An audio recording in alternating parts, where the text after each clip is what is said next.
you want to ask questions, or do you want me to just talk? Why don't you start talking about Grandma, and then if Okay. I have questions, I'll just jump in. Okay. Well, uh, she was born and raised on a farm, just like I was, and her her dad worked land on shares just like I did. So consequently, we just, we had similarities. Of course, we started riding the bus when we went to high school, and I told you the story of when she got on the bus, where that I was going to marry her. But we started going together in high school, and then when we got married, she got interested, and I just wanted, I just, I think it's good to just share some of the things that she was that were kind of outstanding in her life. And one thing was that we had 6 kids in 9 years, and that's a big order. Yeah. Anybody that's had kids would say to us, "How in the world did you do it?" Well, you don't plan how you're going to do it. You just get it done, and but one thing that she was a real stickler for was having the kids clean. And with little kids, it's a real battle to try to keep them clean, because they get into everything that. And when you're out on the farm and they're going in and out of the house, then they really can get dirty. But she would start the kids out every day when we got our family completed. She would start the kids out every day with clean clothes. She didn't work outside the home much. She did a little after we were married, but it was kind of funny when we got married. She wanted to have kids right away, and we didn't have Brian until we were 21. So we were married 3 years before we had any kids. She wanted kids right away. She couldn't figure out why we weren't having kids, but she went to the doctor, and the doctor said, "Go get a job." And she said, "What's that got to do with it?" He said, "Just go get a job, and you'll find out that it won't be long, and you'll have kids. Your problem is it's on your mind too much. You're thinking too much about it." Because she was wondering if there's something wrong with her, Well, there wasn't anything wrong with her. It just wasn't working out, Well, anyway, she got the job, and about 3 months later, she was pregnant with Brian. So he was right. The doctor gave her good advice, but. She just kept the kids so clean. In fact, my dad lived we lived in the house, and my dad lived in a mobile home behind the house. And he remarked to me so many times, he says, "I just can't figure out how she keeps those kids so clean." But in the process, she just loved to do laundry.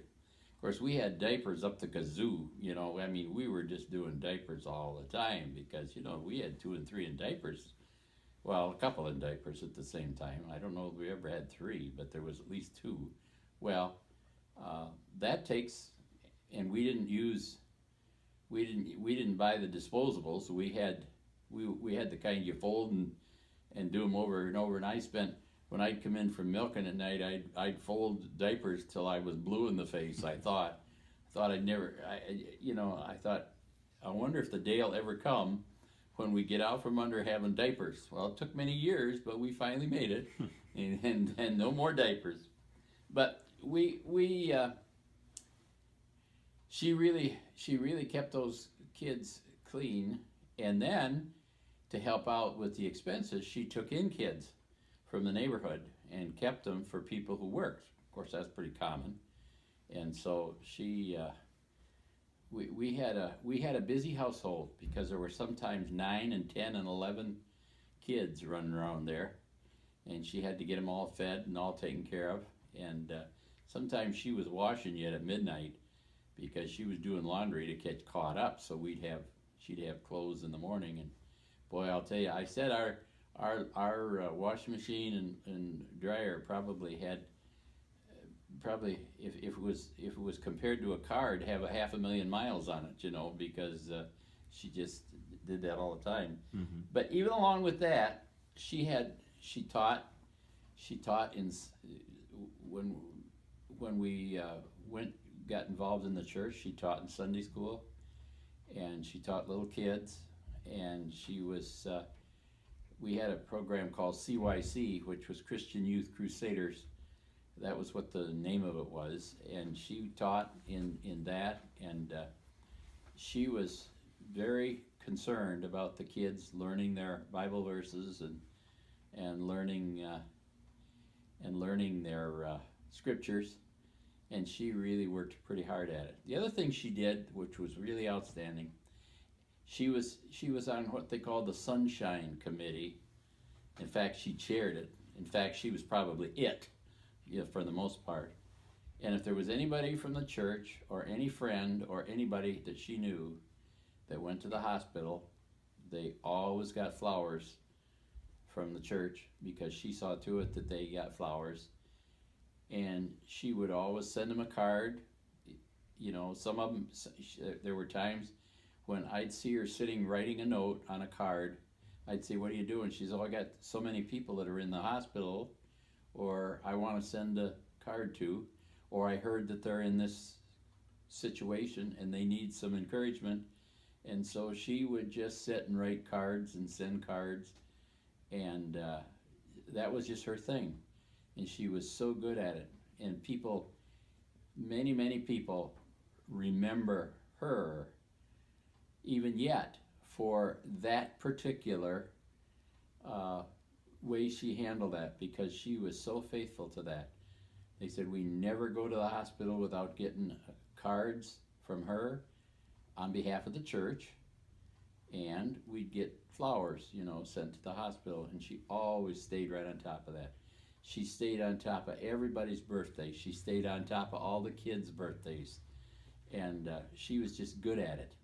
Well, I've tried to keep up since, but sometimes I even slip a little bit because I don't keep up as good as she did.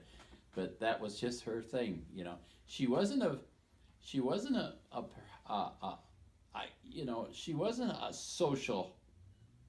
She didn't have a social style, She didn't do coffee clutches, and she didn't do that kind of thing.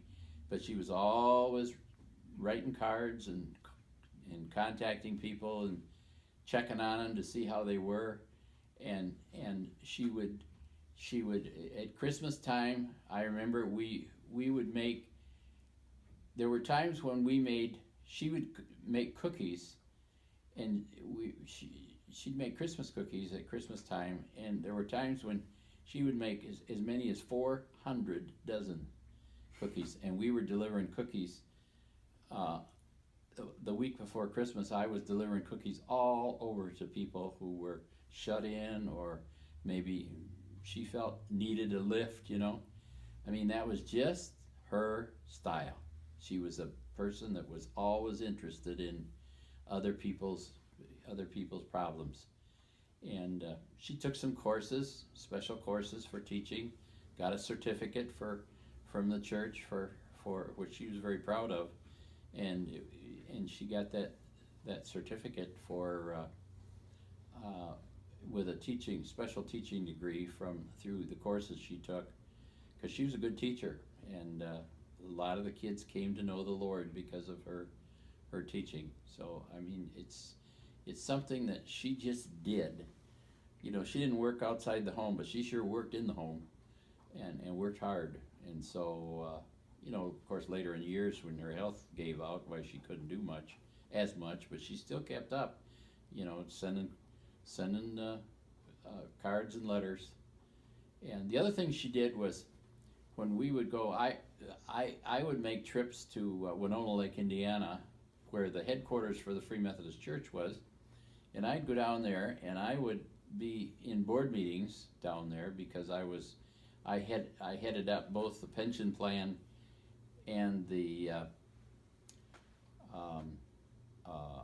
and I was also on the investment committee, and so she'd have a lot of time, so she'd go, and there was a bookstore down there, I remember, and she'd go browse this bookstore. She loved to read, and she bought hundreds of dollars worth of books and donated them to the church library. she'd read a book and she'd say, oh, that's a good one for the library.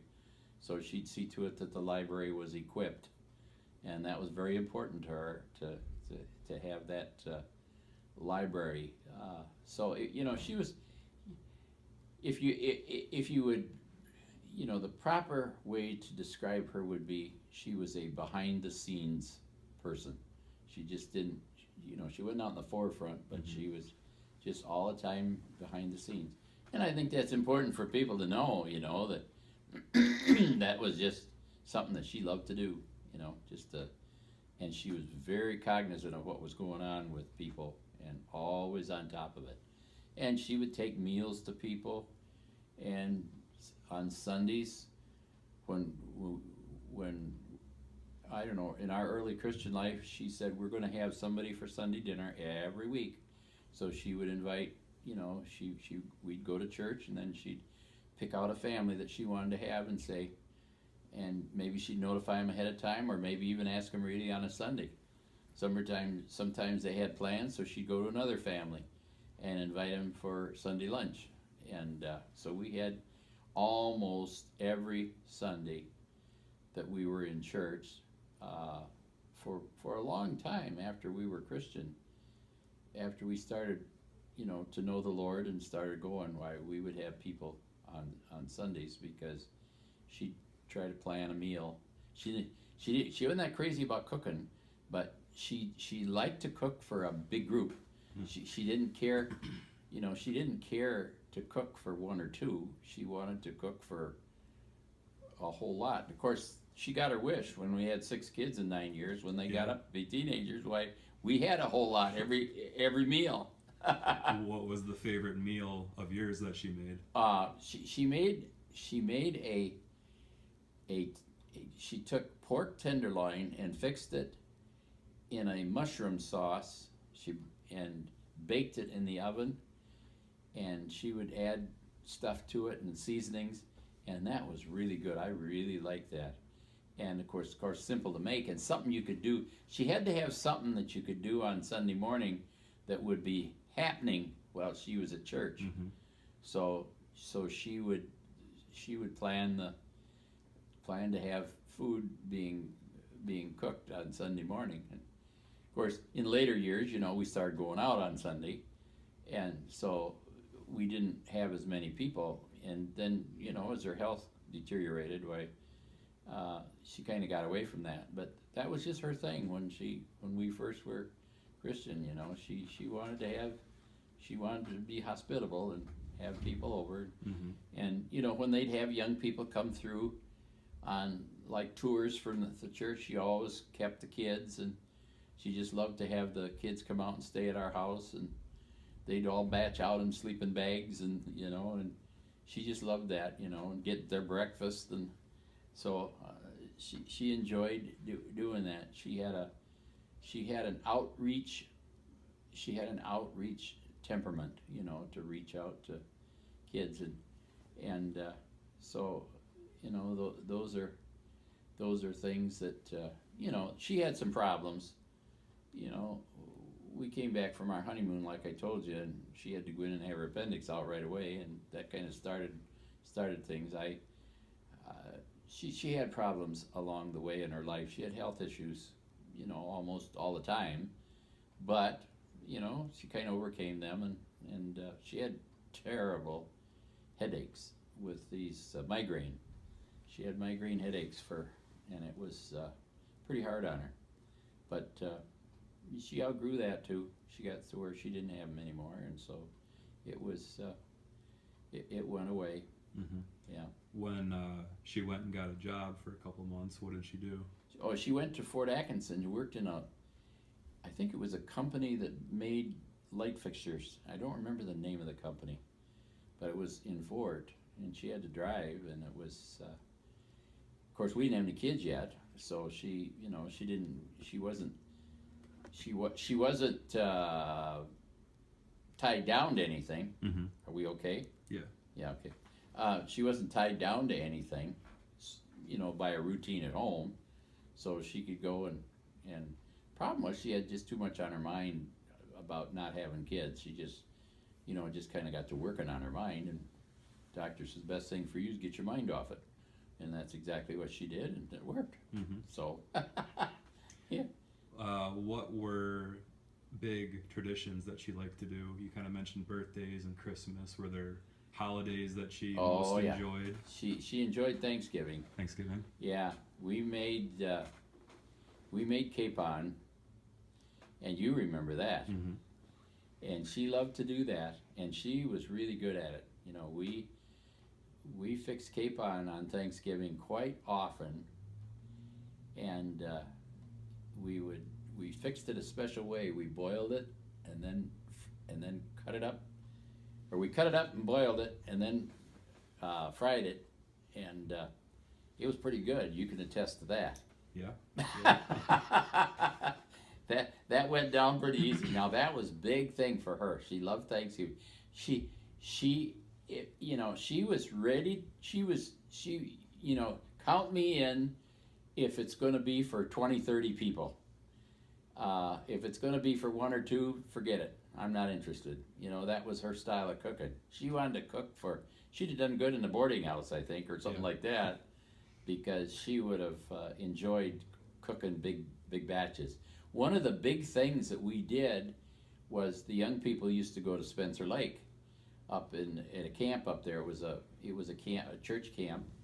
It wasn't a Free Methodist camp, but it was a church camp at Spencer Lake. And we'd go up there on Labor Day weekend, and all the young people from all over the conference, our church conference, would come spend the weekend. So Virgil Alf and his wife and Gene and I would go and do the cooking, and we'd spend the weekend at Spencer Lake entertaining the young people and helping out. And she just loved that. We'd go up there and work, and boy, it was work.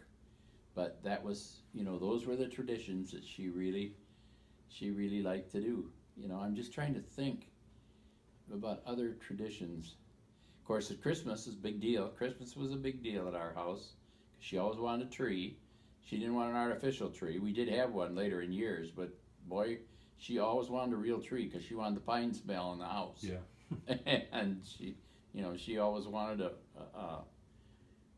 a tree. We never went and cut one down on our own. A couple times I guess we did, to go to these places where you cut them down and bring them home. But most of the time we'd get them, but boy, we had to have a Christmas tree up and had to have the house decorated. And that was a big deal for her. She wanted to have that done so that when people came, if they came at Christmas time. And so but Thanksgiving was really the big deal because she liked to make that turkey and dressing, and the food, it just was endless food, and good food, and that was a big deal. And I used to tell people that they'd say, "What do you have for Thanksgiving?" And I said, "Capon," and they'd look at you like, "What in the world's that?" Because people didn't really know what it was. And but of course it's a rooster that's been well, as I tell people, a capon is a rooster as a chicken, like a steer is to a beef, and so, but it was pretty good stuff, we used to have that. I'm trying to think if there's any other traditions that we had. How about the kids' birthdays? Were those a big deal? Yeah, that was a big deal. Yeah. Kids' birthdays were a big deal. She always was on top of that. Birthdays were a big deal. When I was growing up, my dad and mother, for some reason or other, they just didn't make that much out of birthdays. But boy, her family did, and of course, when we got married, birthdays were a big deal. And so she had to, everybody got a card on their birthday, and I've tried to keep that tradition up because I knew what she was doing before she died, and how she was staying on top of it. Well, I took it over afterwards, and it's a lot of work. But that was a big deal for her, the birthdays. The other thing that was a big deal for her was on Memorial Day, making sure that there were fresh flowers on graves. She would go and get flowers and put them on every grave. You know, my dad, my mother, and of course they were still alive for a while after we were married, and then her folks passed away, but you know, right up until she died, it was still a big deal to her to go and see to it that there were flowers on every grave at Memorial Weekend. So, I mean, that was just her style. I mean, she was that was very important to her, to have those things done. You know, and just one of her strong characteristics. So, what were some of the places that you guys traveled to and visited, and vacations and trips that she most enjoyed or most liked visiting? Oh, well, we traveled quite extensively with my business to various places in the United States. Her favorite place to go was Colorado Springs. She liked that, and San Diego. Those are the two places that she, in this country, she liked the best. You know, and I remember, you know, we'd take a lot of trips to Colorado Springs. In fact, shortly after I entered into the life insurance business, in the financial services business, I wound up taking a look at Colorado Springs to live there. I had an uncle there, or her uncle. It wasn't mine. It was her uncle and aunt lived out there, and they had a small farm, and they had some beef, and they wanted us to move out there and buy that farm and raise beef out there, and they had leased, or allowed to be leased, or at least grazed, thousands of acres of pasture land that was just grass, you know, just range grass. But they raised beef on this small, and their farm was relatively small, but then it bordered on this great big range that they had, and they wanted, but boy, it was going to cost me too much money to buy in, but they were going to help me, but you know, but it was right outside of Colorado Springs, just a few miles, and later it was sold to a big development, and I guess I would have really cleaned up if I had bought it, but you know, it sounded like a lot of money when they were talking to me about it, and so we didn't do that. But actually, we went out there and looked at houses, because the Aetna that I worked with said they would relocate me if I went out there. They'd pay for it.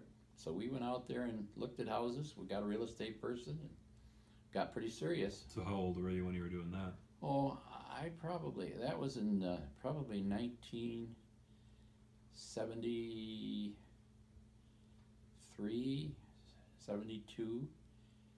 So, let's see, I graduated from high school when I was 52, in 1952, and I'd have been 18, 28, probably, I was around in my late 30s when we did that, and so it would have been relocating everybody out there. Yeah, all the kids were around. Yeah, all the kids. We'd have pulled up everybody. Yeah. And took them out there. And we looked at a house that overlooked the mountains, and boy, she thought that was paradise, you know, because she loved the mountains. She didn't care to go east where there were people. She liked to go west where there were mountains, and so we traveled a lot in the west. You know, we went to Yellowstone. We went to Hawaii 5 times, and let's see, three of the 5 we went to all the islands. So we spent quite a little time in Hawaii, but we had all expenses paid to go with various companies I was representing, because I had more than one company, and so I was able to get free trips, you know, or at least you'd have to report it as income to pay the tax on it, but other than that, it was all paid for. And you had to go to some meetings, and but it was, we went to Hawaii several times. She loved Hawaii. She really liked Hawaii. Yeah. You know, because it was, it was just so nice there, Yeah. so nice and clean. That's what they say. You hear good things about it. So. Yeah. Well, she loved Kauai. That was, and here again, that was an island that was not quite as heavily inhabited. She didn't care anything about Honolulu. She didn't like to go to the big towns. She liked to get out in the country. I remember that she didn't really like water or being on No, boats. no. She was liked scared. being kind of by the water, but not on the water. Yeah, she didn't want anything to do with water. There was only one trip that we took on water all the time we were married that I can remember, and that was we went up to see Leah and Rick after they moved to Alaska. With his, as a doctor, he moved up there and became part of a clinic up there. And we went up there and we went on a trip, and in order to complete the trip, you had to come down through you'd travel around to a point of where you would get on a boat, a ferry, and then you'd travel all the way back down, and then you'd put your car on a train and come back to I don't know whether we got all the way to Anchorage. Yeah, I think we did. But anyway, that was the only time I can ever remember. But the problem was, when she was a little kid, she pretty near drowned. And she did not like water at all. She always said to me, I don't care how far out in the water I get, I'm perfectly comfortable as long as I got 1 foot on dry ground. She says, I'm willing to be out in the water far enough for 1 foot to be in the... So, we were down in Florida by the ocean. She'd walk along the side of the water and maybe go in and let it come over her ankles, but that was it. She just didn't want to have anything to do with water at all. She was scared of it. She never went swimming. She never learned how to swim. That drowning incident she just said, that's enough. Mm-hmm. I'm not going near the water. So you guys never went on a cruise? No. No? Oh, no.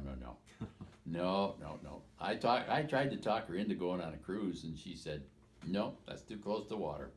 She says, I gotta be out there on the water. So we never went on a cruise. And so people talk about cruises, and I tell them, well, I don't know what that's like. I hear it's pretty nice, but everybody that goes says, ooh, this is the way to do it, but I've never been on one. They're nice, but you can't really get away from being on the water. Can't get away from being on the water. Yeah.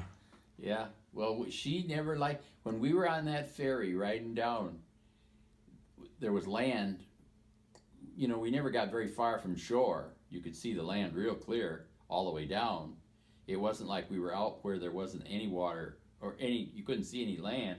These cruises get out and you can't see any land. You're just out there on the water. You don't know where you are. But she didn't like that. No way. And so she just,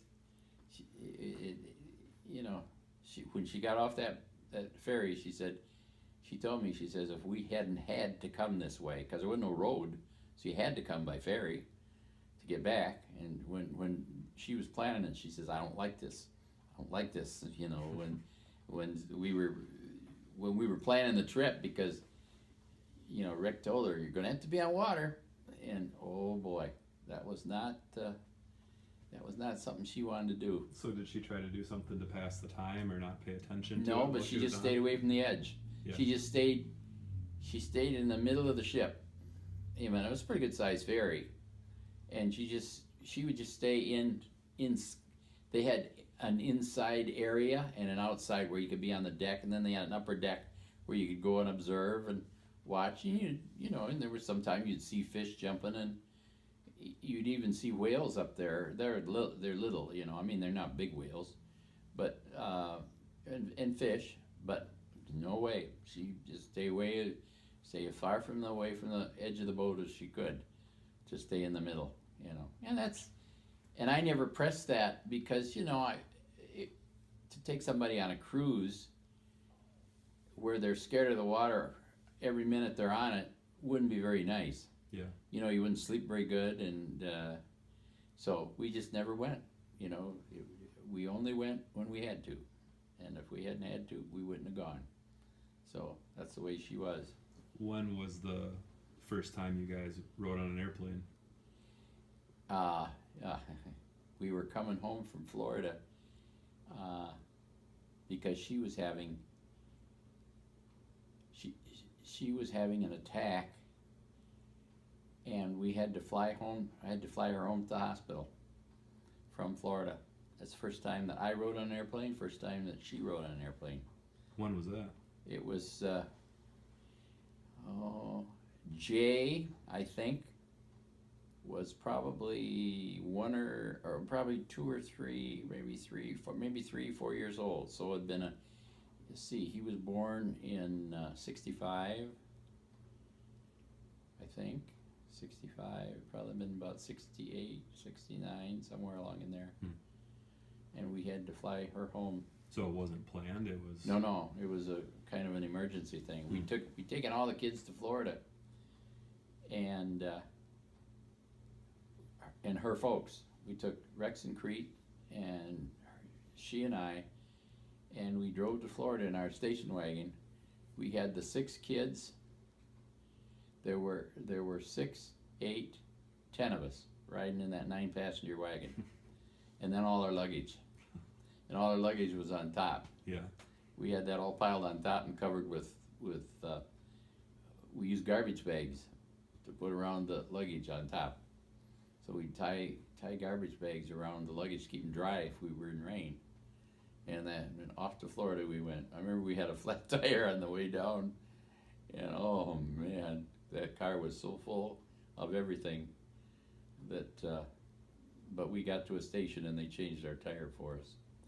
But then when we got down there, she got sick. And so she didn't want to go to a hospital down there. She didn't want to go to a doctor down in Florida. So her and I and Jay flew home. And Rex and Crete brought the other kids home from Florida. They were all down there. I think we all went. I don't know how old... well, Brian would have been, let's see, if Jay was 4, Brian would have been 12 or 13. I mean, that's the range, because there was 6 kids in 9 years, so. That was quite a trip, yeah. And so, that was the first time we rode an airplane. I remember when I got on that airplane, we took off, and I'd never ridden on one, and I started to get sick. You just mentally, you don't know what's coming. I started to get sick, and she says, well, how do you feel? I said, you know what? I said, I remember saying to her, I know we're up and the plane has leveled off, but I feel like my stomach is still going right on up. And I said, it's starting to come right on up.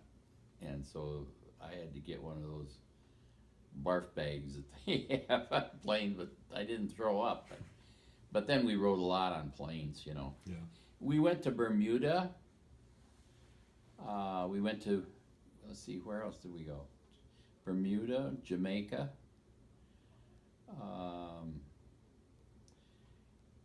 And we went to London, or we went to England and Ireland and Scotland. We never got over to Europe, but we toured England, Ireland, and Scotland, and she found the Addy shield, which her parents were Scotch. So we went to this place in Edinburgh, Scotland, and they had the shields there. Over in there, they called the families clans. They had the clans, and she found the Addy clan, and each family as a clan had a shield, and the shield represented your family clan, and it just kept right on going, passed down through generations. And so she had gotten a shield because she was a history buff. That's the other thing that she was unique on. She was crazy about history.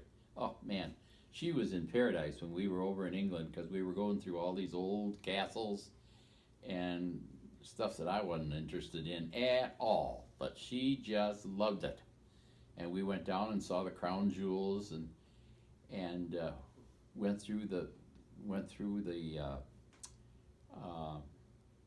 let's see, we went to the church, the big church over there, I can't think of the, Westminster.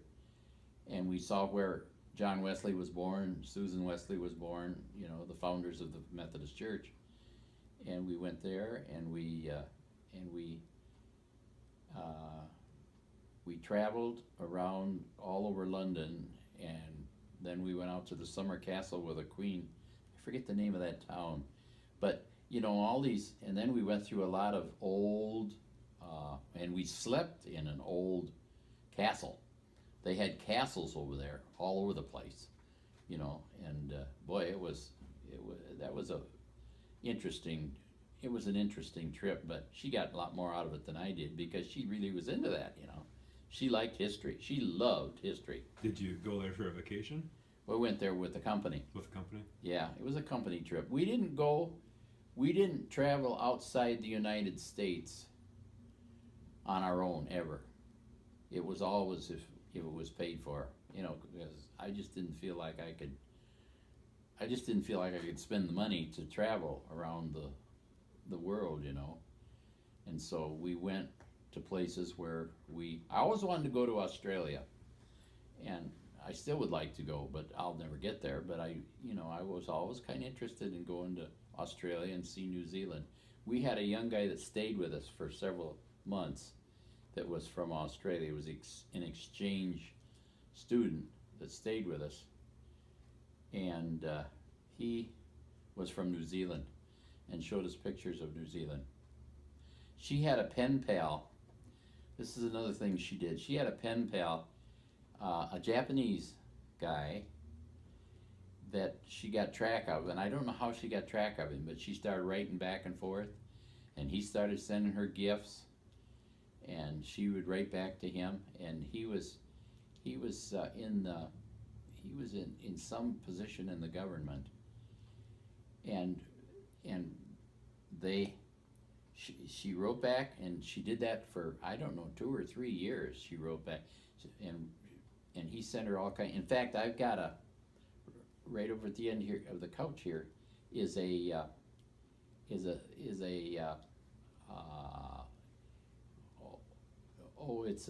it's a big kind of vase-like thing with a screw cover on the top.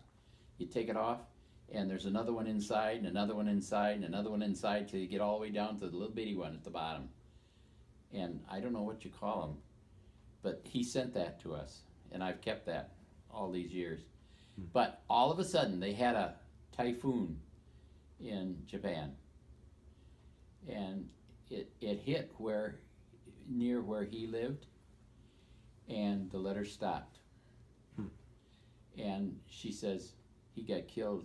I bet he lost his life, because you know nobody would notify us, you know. But all of a sudden, all the correspondence stopped just abruptly, and she'd send letters and they'd come back, and so they never got through. So was it through a pen pal program that they got hooked up? Or I don't know how it was that she got hooked up to this guy, but it might have been through the church, but she connected, and they connected, and he must have known English. Oh yeah. Yeah, he would write the letters in English, and he wrote letters to us. I never kept any of his letters. Probably should have, but I never did. But that's the only thing I kept, was that one thing that he sent, and I still got it sitting right over there. And he just sent all kinds of jewelry and you know, little trinkets, you know. But that's their culture, you know. In the Oriental culture, if you go, I'm told this anyway, that if you go and visit in a person's home, you always, if you're invited to somebody's home for lunch or dinner, you never go without taking a gift. You take a gift and give it to the host. That's their tradition. And so, you know, when he would write to her, he'd send her back something every time he sent her a letter. You know, she'd send some stuff to him, but of course he was sending just sending stuff all the time back to us. We had a lot of stuff, and I don't remember what all happened to it, but he sent a lot of stuff. some of it didn't amount to much, but sometimes it was pictures, sometimes, but always something. Every time he sent a letter, he always sent something with it. So, it's funny how you kind of forget those things, I'm glad you're asking questions. Well, the biggest question I think I've gotten from people as they've seen these videos is they want to hear, I don't know if there's a story or not, or if it just happened, but the story of how Grandma got her nickname of Wheatie. Oh, okay. All right. Well, when we got married, uh, her dad's name was Rex, and her mother's name was Cretia. And Cretia, that's the way you spelled it, Cretia. That's what they call it. Now the Browns had, there was a whole bunch of Browns, and they had names that were just a little unique, like Merritt and Vilas and Burley. I mean, they just, no George, Dan, or John, or Jim. It was unusual names. Well, when they got to the girl, her sisters, she had a sister named Medelia. Of course, that's a fairly common name, Medelia, maybe. But she was named Cretia. And let's see, what was her other sister's name up north? Oh, there was one named June. That was the last. And I thought, boy, that's the most common name of the whole bunch, Yeah. But they would name. Well, okay. So when we got married, and it was a long time after that before I started calling her Wheatie, but Rex would refer. Her dad would refer to her mother as Creedy. And so it first started out to be, for a short time, I would just call her Sweetie.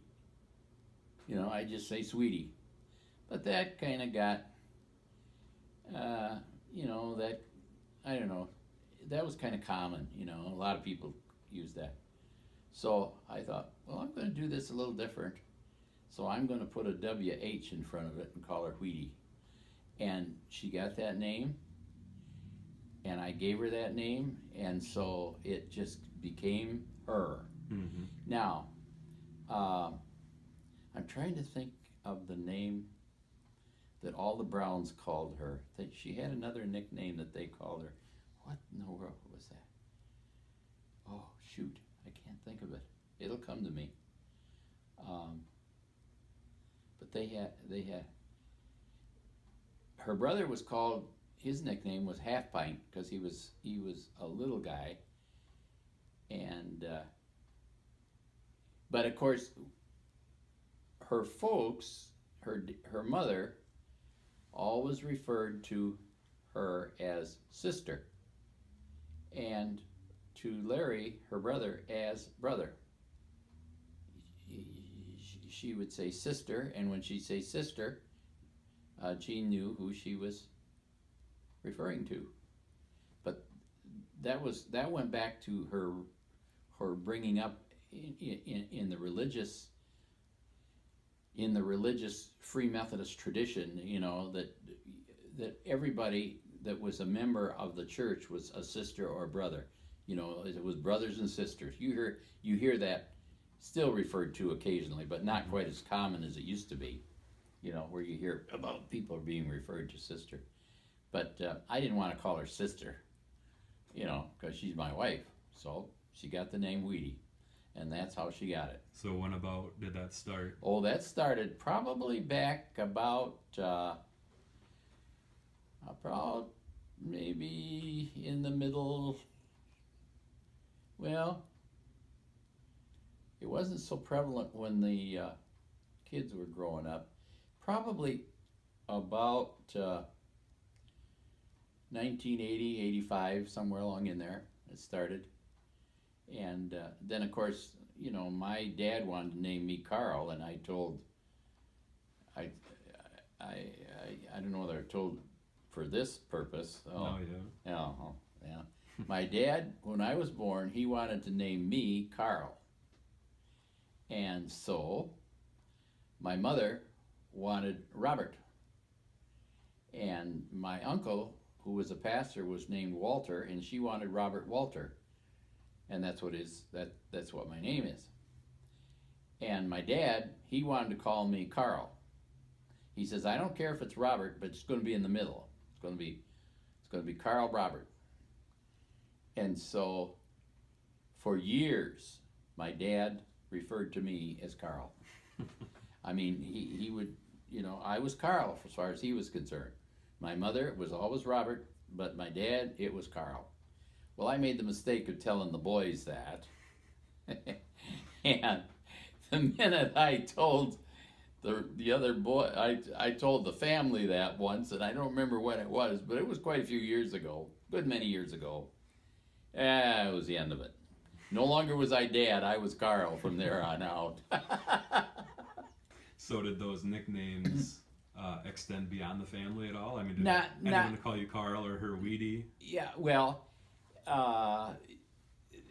they did. The kids started calling her Wheatie. In fact, I forget, some of Jay's kids were asked, what are Grandma and Grandpa Mansur's names? Oh, Carl and Wheatie.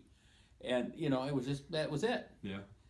So, I mean, it stuck, and so that's what it's always been. And, your dad, every so often, he'll refer to me as Carl, and Uncle Jay always does. He said, how you doing, Carl?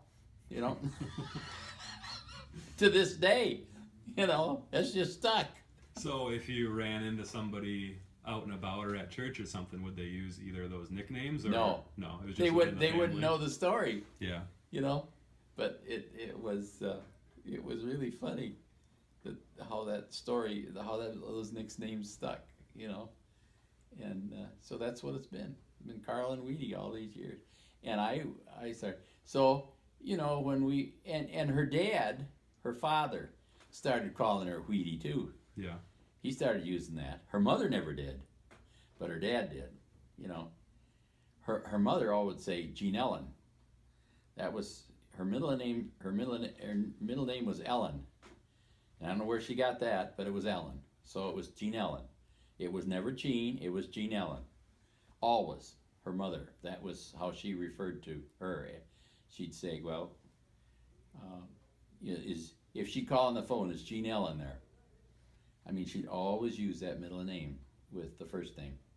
It's just funny how little quirks stick, But that's how she got the name of Wheatie. Well, then, Rex, he used to, all the time, he'd say, well, what are Creedy and Wheatie up to today? I mean, he would just use that.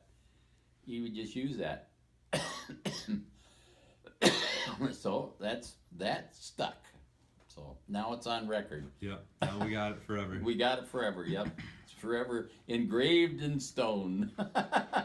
So did there ever come up any other times of nicknames for the kids or for somebody else in the family? Well, I called Jim for a long time Aardvark, because his middle name was Edward. My grandfather was named James Edward. He was named after my grandfather, Jim was.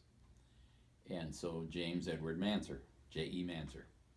And so I would call Jim Aardvark.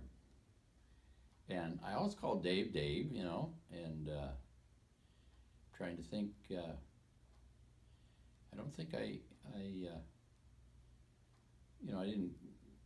didn't call Jay anything. Jay was sometimes, I don't think he had any nicknames that I can remember. His grandpa, Addie, would call him Jaybird, but that was just a nickname he gave him, Jaybird, Mm-hmm. And I'm just trying to think if any of the other kids had nicknames. But I always Must remember. not have been anything that stuck too well, because I can't really think of any. No, I can't. That was Jim was the only one that I gave a nickname to, But of course I don't use it anymore. But I don't know, that just didn't stick, you know. Boy, Carl and Wheatie sure stuck with us because that's what the kids knew, you know. And if you asked them what our names were, they couldn't tell you. You know, it was Carl and Wheatie. That's the way it is. So. Was Grandma much for technology? Would she enjoy having a smartphone today or being on Facebook or anything like that? No. No. She wasn't into technology that much. You know, she I don't know. She probably would have had a computer, and she probably would have gotten into Facebook just because she could learn things through that. You know, she really liked to learn. She studied that. She read a lot. She'd do a lot of reading. And she read a lot of books. I didn't care so much about reading when I was away from my business, because in my business, I had to read so much all the time anyway to keep up with my business that I just got tired of reading. And I'm not crazy about reading to this day because I had to read so much in connection with staying up with current law and everything in connection with my business. Boring as heck, but I had to do it because that's just what you have to do in business. I'm trying to think of if there's any other unique things about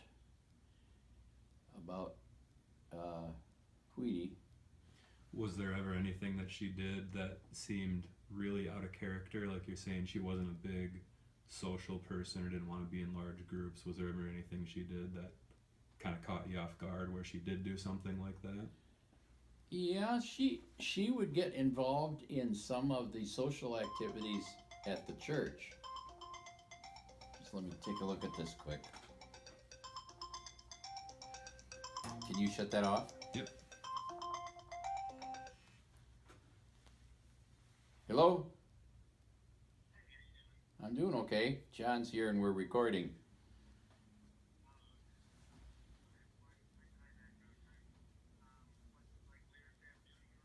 Yeah, you have something you want to go over with me?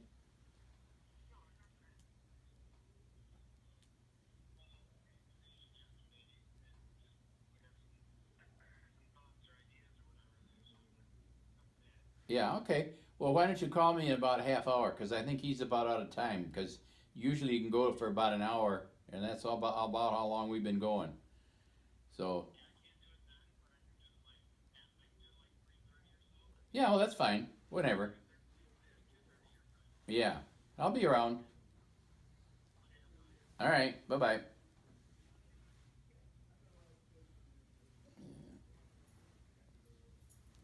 I'm just trying to think if there's anything else that we did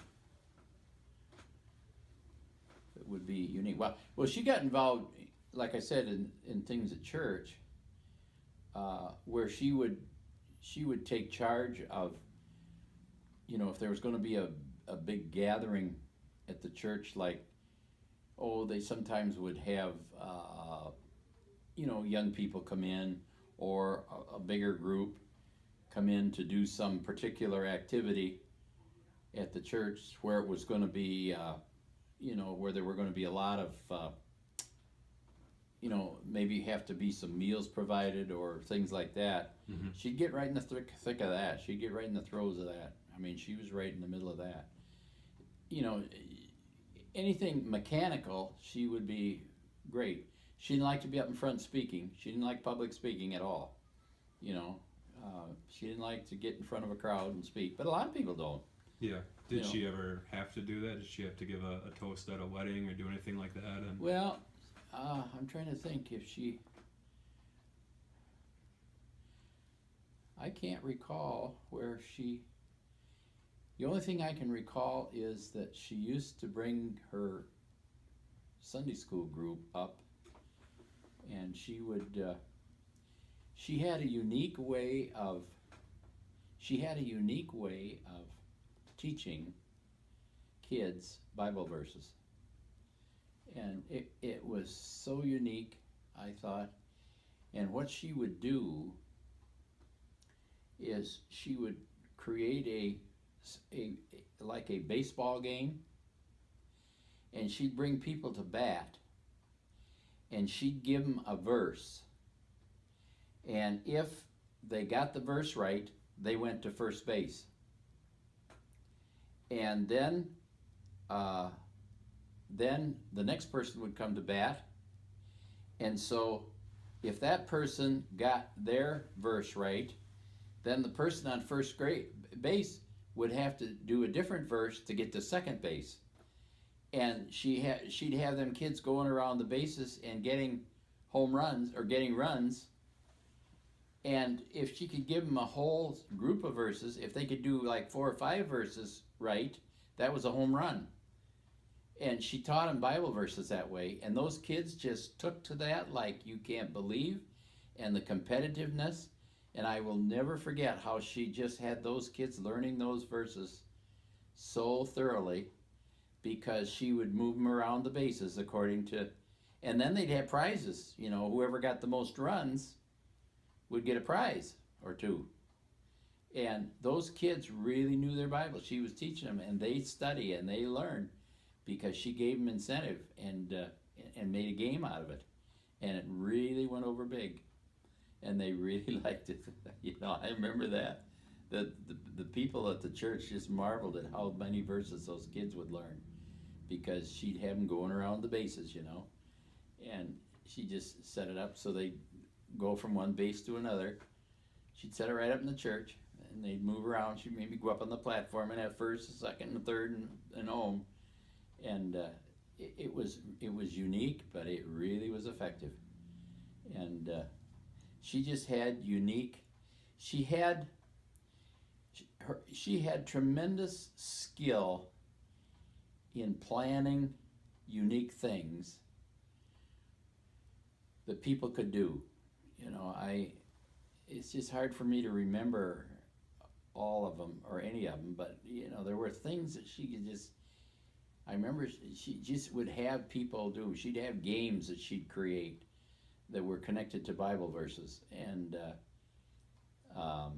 it was she just had a unique talent in that respect. She's a smart lady, you know. She was smart. She had a good mind, and she loved. She said she loved teaching Bible to the kids, because she said if they learn that, they've learned something that will be forever with them. And so, and kids yet even would occasionally mention how they learned verses, you know, when they were little, you know, every so often. I don't, obviously these kids grow up and go away and you don't see them, but some of them remember how they learned. And so it's she had a lot of talent, a lot of unique talent, and of course used a lot of it. You know, most of our life revolved around the church. It was, you know, when you have 6 kids, you just don't have much of a social life anyway, because you know, you're just busy. And so our social life revolved around church. You know, at Christmas time we'd study for the Christmas plays and things like that. I mean, it just seemed like our whole life was church oriented. You know, it was so much a part of our life. And of course then the rest of our life you're busy out on the farm trying to keep farming and keep things going, you know. And so it was a busy time for us. We didn't have any problems staying busy. Yeah. Did you like it that way? Did she like it that way? Do you guys like being busy? Yeah, she liked it. You know, I guess you don't even think about whether you like it or don't like it. You know, all I told her is, you know, I said, we brought these kids into the world. We don't have any choice but to just do our best to try to get them through, you know.